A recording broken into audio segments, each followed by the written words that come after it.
O Crescendo em Família incentiva, além das adoções tradicionais, o apadrinhamento. Existem 3 tipos de apadrinhamento.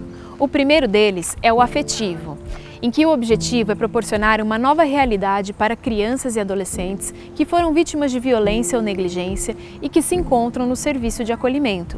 Quem opta por esse tipo de apadrinhamento faz visitas regulares, acompanhamento escolar, além de passeios. A segunda forma de apadrinhamento é a financeira. Você escolhe a quantia que você quer contribuir e essa contribuição será utilizada para cursos, formações, acompanhamento médico, além de outras coisas. A terceira maneira de apadrinhar uma criança é a profissional. Você pode doar o seu tempo e a sua profissão para apadrinhar uma criança ou um adolescente que se encontram no serviço de acolhimento e que foram vítimas de negligência ou violência.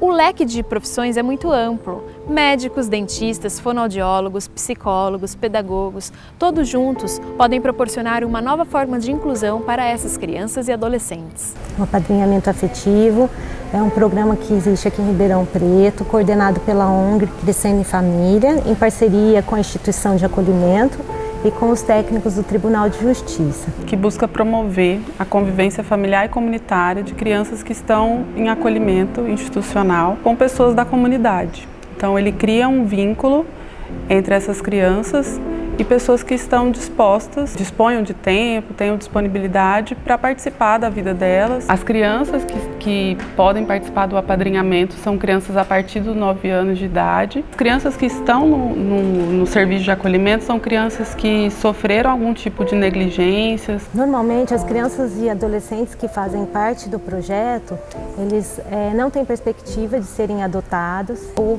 não há perspectiva do retorno à família de origem. Então existem muitas crianças que estão no processo de instituição familiar, que não necessariamente estejam para adoção, ou então que não têm um perfil para ser adotada, né, porque já passou da idade ou tem algum problema de saúde, mas que estão lá no abrigo e também precisam de carinho, de atenção. Podem apadrinhar pessoas adultas, independente do estado civil, da orientação sexual, da condição financeira. A gente fala que o mais importante é que sejam pessoas que tenham disponibilidade de tempo, disponibilidade de afeto, de atenção, já que o vínculo que vai se criar com essa criança, né, com esse afilhado, é para ser um vínculo duradouro enquanto ele permanecer no serviço de acolhimento. E até que elas consigam uma família definitiva, o apadrinhamento ele entra com o objetivo, ainda que temporário, de ser um facilitador dessa criança em convivência com uma família e a sociedade como um todo. Cada vez que você pega, você contribui um pouquinho para aquela criança.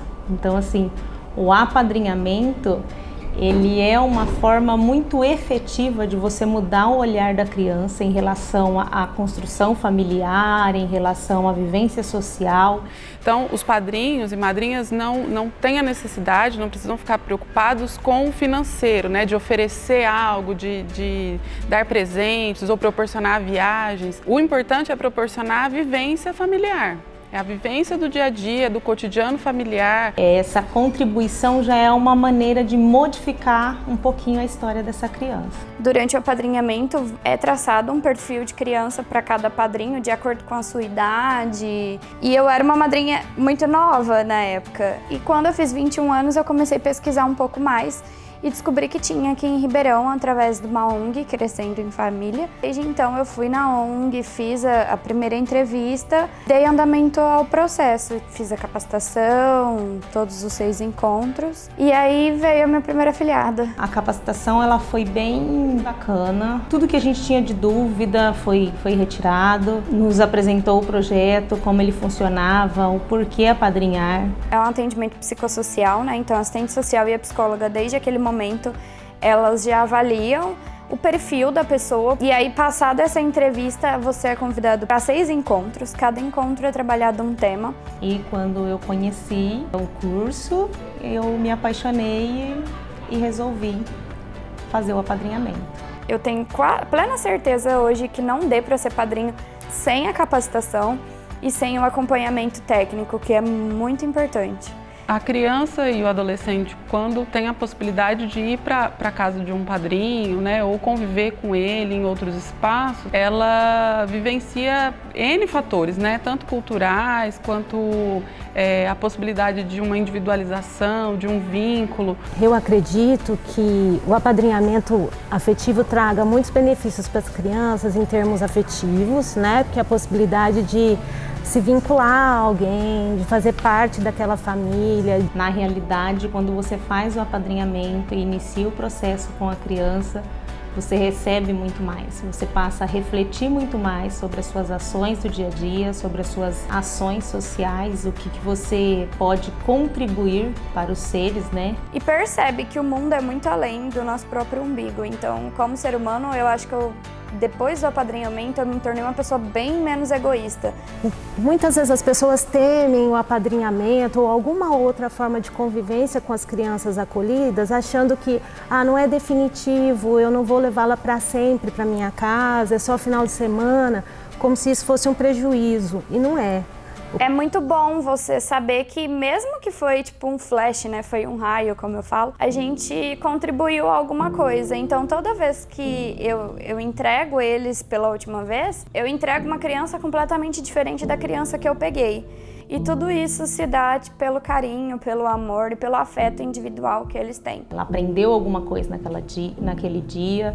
Sempre que a criança é devolvida, ela vai com uma contribuição daquele dia. Então, se você tem disponibilidade, se você tem tempo, se você tem afeto, né, e tem vontade de conhecer e estar perto de uma criança e de um adolescente, vale muito a pena ir até a ONG, conhecer o projeto e avaliar se você gostaria, né, de estar com uma criança fazendo parte da vida dela.